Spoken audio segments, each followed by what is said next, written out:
Nataka kuchukua hii nafasi kuthank wale watu ambao wote wamenisupport kwa gospel music.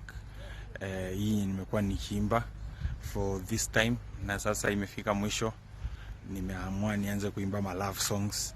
So naomba muendelee kunisupport, na wale wasanii ambao wanaimba ma love songs naomba msinione kama competition, msifeel threatened.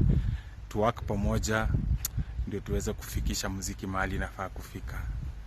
So bye bye gospel industry.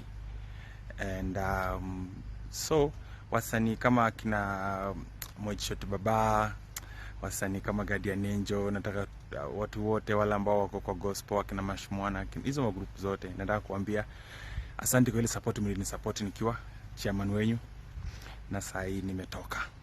Mbarikiwe.